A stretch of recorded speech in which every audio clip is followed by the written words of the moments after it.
It's really something else trying to keep up with the news these days, right? I mean, it seems like every time you look, there's another headline screaming for attention. Absolutely.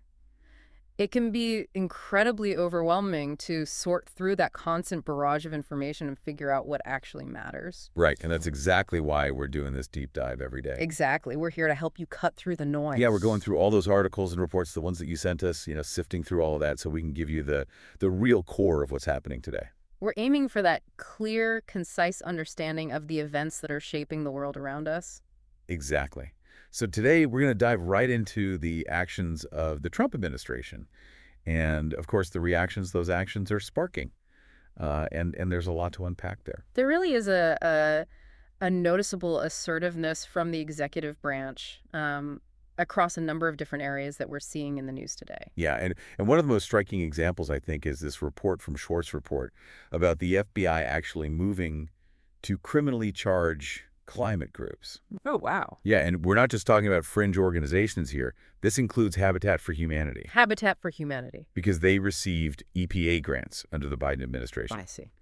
Um, and Stefan, in the report, uses a really strong term. He compares this to the Gestapo, which gives you a sense of just how serious this is being taken. That's a really a strong comparison. Yeah, and it makes you wonder, right, about the approach this administration is taking towards organizations that maybe don't perfectly align with their policies. And Habitat for Humanity, you think about them, they're focused on providing housing for people in need. So what does it mean that they're being targeted? Right. And you see the image in the report of Rosalind Douglas, ap- applying caulk to a Habitat for Humanity home. And it really brings home the idea that these are real community efforts that could be affected. Exactly. Yeah. And then we have another report also from Schwartz Report about the arrest of Mahmoud Khalil, Palestinian activist in New York City. And this was done by Homeland Security agents. But there was no warrant. They refused to let him speak to an attorney. Oh, wow. Yeah, and his wife actually uses the word kidnapping to describe what happened.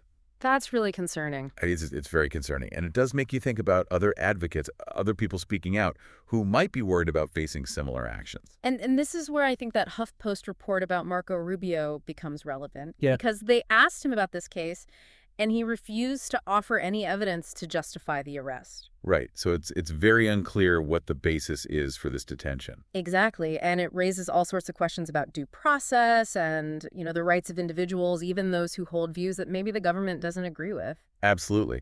And then we have this really unusual story developing at the U.S. Institute of Peace, USIP.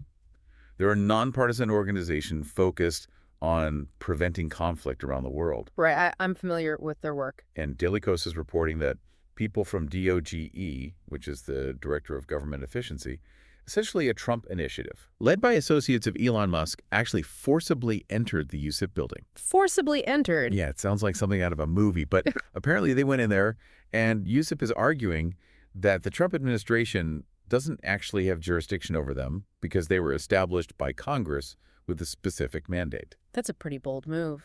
It is, and it actually reminds me of that previous incident at the U.S. African Development Foundation, Yeah. where there was a similar attempt to exert control. So this might be a pattern of behavior. It could be, and a representative from USIP, a guy named Moose, actually called it an illegal takeover.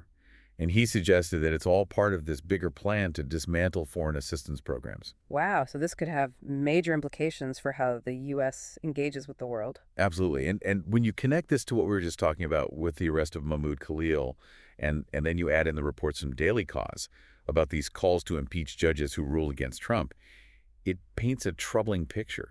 It does. It suggests a willingness to really push the boundaries of executive power and maybe even to undermine those checks and balances that are supposed to be in place. Exactly. And this is where Elon Musk's role becomes really interesting because he's been very vocal in his support for these impeachments. Yeah, he's called for an immediate wave of impeachments, which is pretty strong language. It is. But on the other hand, you have Chief Justice Roberts, who issued a statement defending the independence of the judiciary. Right. He's emphasizing that there is an established process, the appellate process, for resolving these kinds of disagreements. Right, so it's a real clash of ideologies here. Absolutely. And it really underscores how important that separation of powers is within our system. I mean, if you start using impeachment as a weapon every time you don't like a ruling, that could really erode the integrity of the judicial system. Definitely.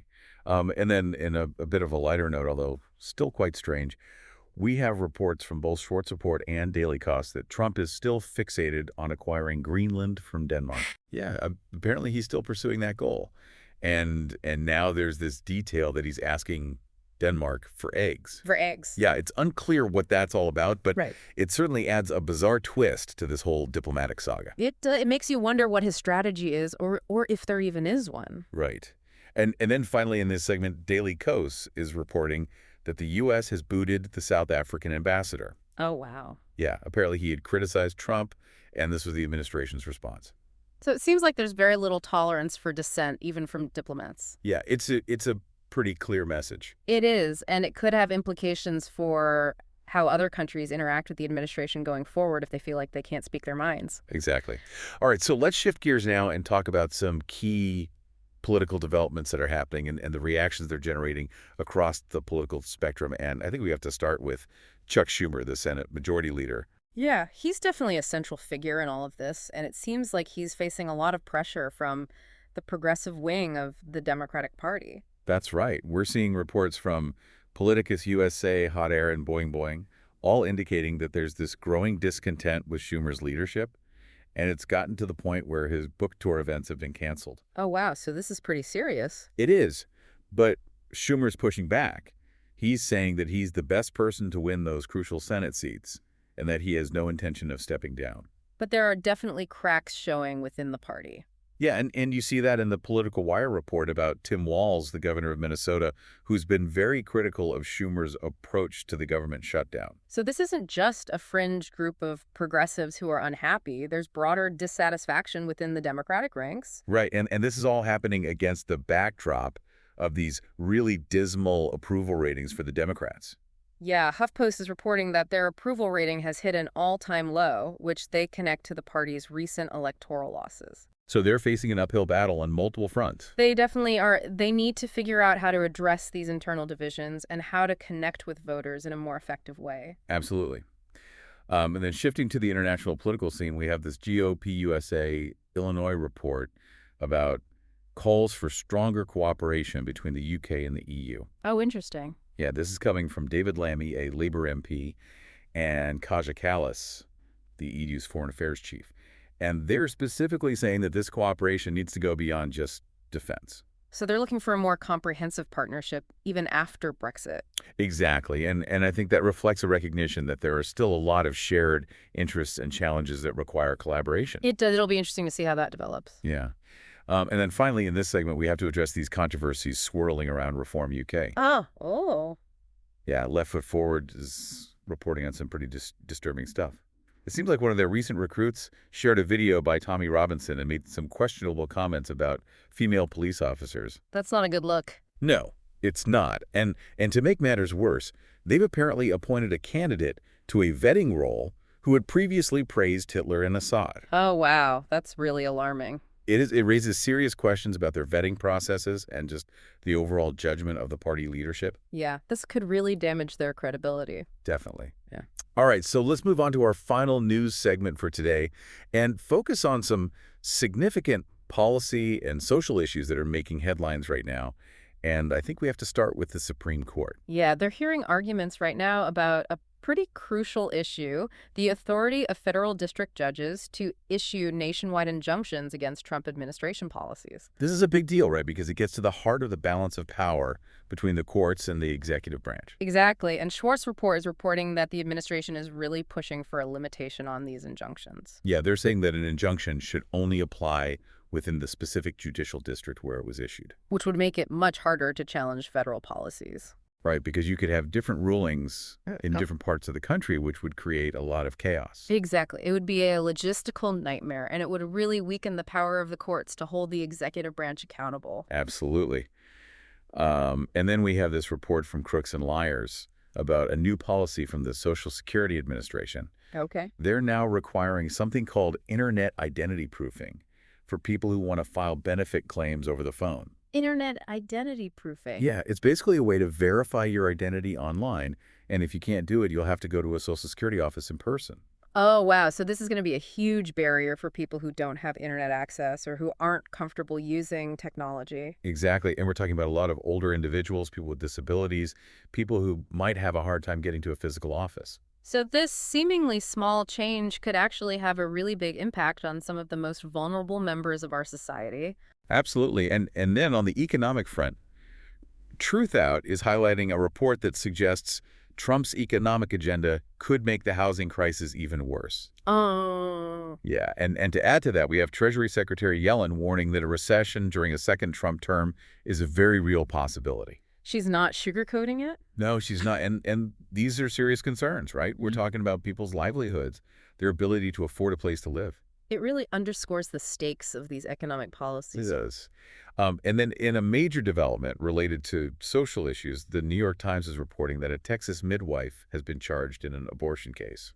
Oh, wow. Yeah, and this could be the first instance of such charges since Roe v. Wade was overturned. So this is a potential test case that could have huge implications for abortion access across the country. Absolutely. It's a really pivotal moment. And then finally, we have this report from Truth Out about a new curriculum in Oklahoma schools. Okay. They're now requiring students to learn about quote-unquote discrepancies in the 2020 election results. So they're basically teaching the big lie as part of the curriculum. Yeah, and that raises a lot of concerns about the spread of misinformation and the politicization of education. Absolutely. It's worrying to think that young people are being taught to distrust the democratic process. It is, and it's something that we need to be paying very close attention to. Agreed.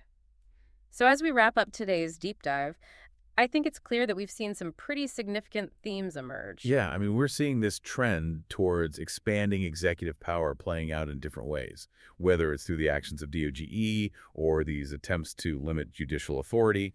And at the same time, you have these intense internal divisions within the political parties as they try to grapple with these developments. Right, and then there are the policy changes themselves, which have the potential to really reshape the lives of everyday Americans. Right, whether it's the impact on housing affordability or access to Social Security benefits or reproductive health care. These are issues that touch on people's most fundamental needs. Exactly.